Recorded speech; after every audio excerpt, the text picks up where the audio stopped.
Assalamualaikum warahmatullahi wabarakatuh. Berjumpa kembali dengan pembelajaran IPS. Baiklah, untuk kesempatan ini kita akan belajar bersama-sama tentang pelaku-pelaku ekonomi. Sebelumnya kita telah pelajari bahwa kegiatan pokok dalam perekonomian itu ada 3. Ini adalah salah satu contoh kegiatan produksi, yaitu pembuatan sepatu. Kemudian ini adalah seorang nelayan dengan hasil tangkapannya juga termasuk kegiatan produksi. Sedangkan ini adalah pasar, merupakan contoh tempat terjadinya proses distribusi, yaitu tempat bertemunya produsen dan konsumen. Kemudian ini adalah kapal kargo, yaitu pengiriman barang yang juga sebagai contoh kegiatan distribusi. Dan yang terakhir yaitu contoh kegiatan konsumsi yang dilakukan oleh sebuah rumah tangga keluarga. Baiklah, langsung saja kita pelajari tentang pelaku-pelaku dalam kegiatan perekonomian.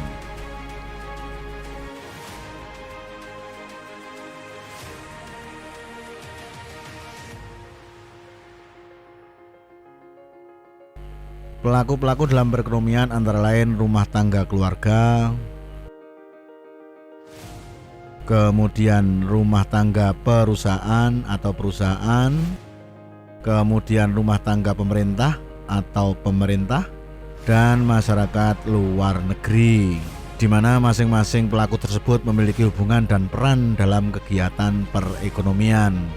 Dan untuk lebih jelasnya, coba kita lihat ilustrasi berikut ini. Ini adalah rumah tangga keluarga, kemudian perusahaan, pemerintah, dan masyarakat luar negeri.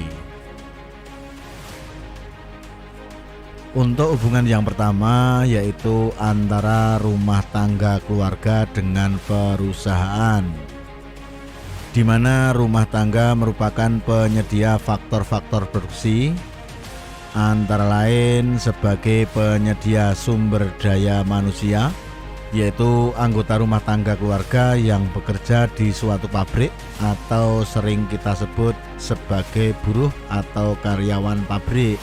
Kemudian sebagai penyedia bahan baku, contohnya yaitu singkong yang diolah menjadi produk yang lebih modern dan laku di pasaran. Kemudian sebagai penyedia modal, yaitu adanya masyarakat yang menanam saham atau menginvestasikan dananya pada sebuah perusahaan.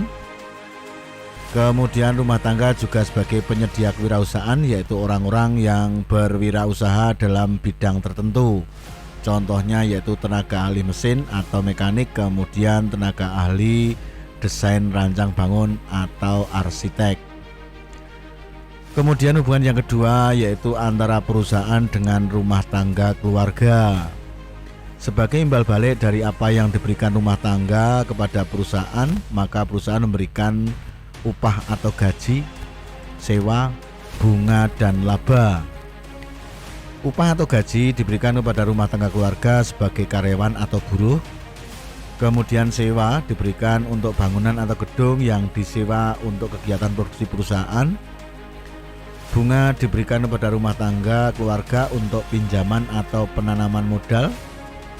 Sedangkan keuntungan atau laba diberikan untuk penyedia kewirausahaan, yaitu tenaga ahli yang membantu dalam kelancaran kegiatan produksi.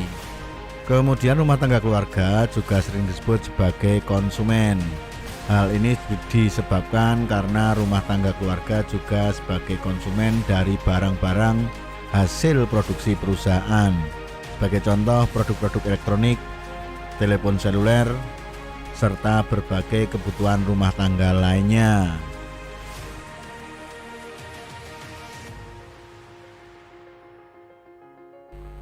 Hubungan yang ketiga yaitu antara perusahaan dengan pemerintah, yaitu sebagian keuntungan perusahaan diberikan kepada pemerintah, yaitu berupa pajak.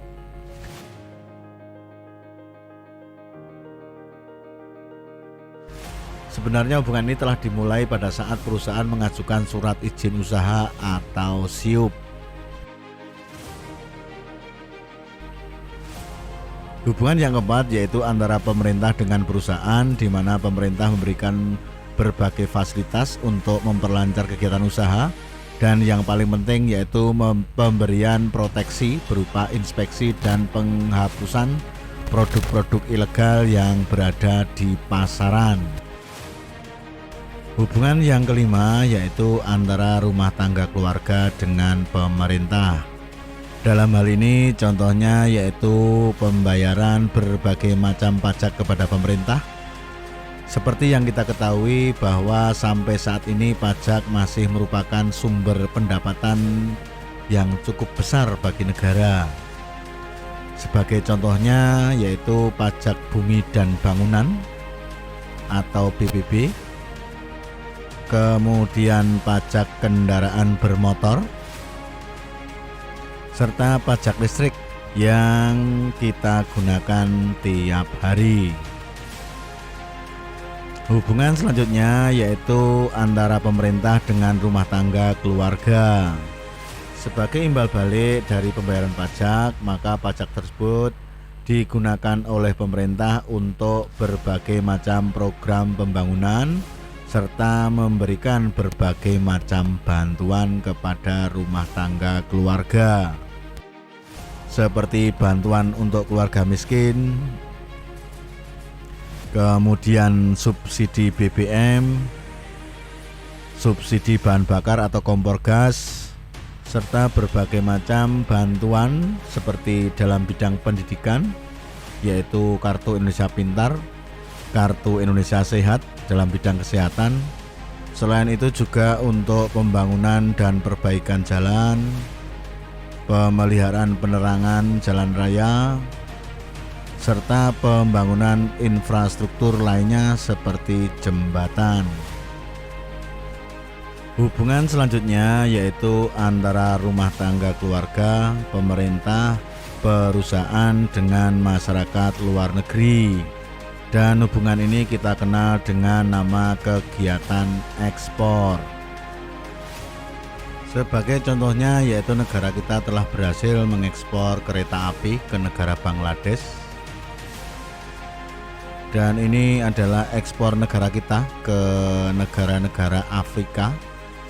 Serta tidak lupa yaitu ekspor kopi yang merupakan salah satu ikon hasil alam negara Indonesia yang sangat terkenal di masyarakat luar negeri.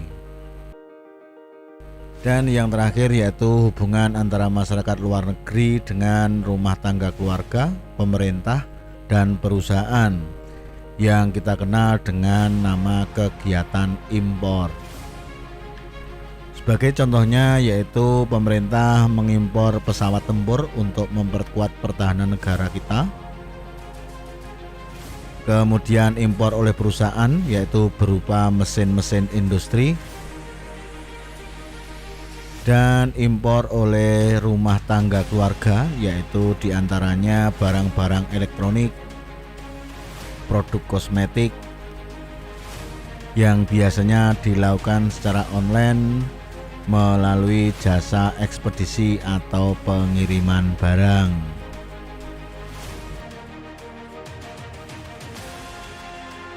Dan sebagai tambahan bahwa pemerintah selain berperan sebagai produsen serta berperan sebagai konsumen, pemerintah juga berperan sebagai regulator atau sebagai pengatur.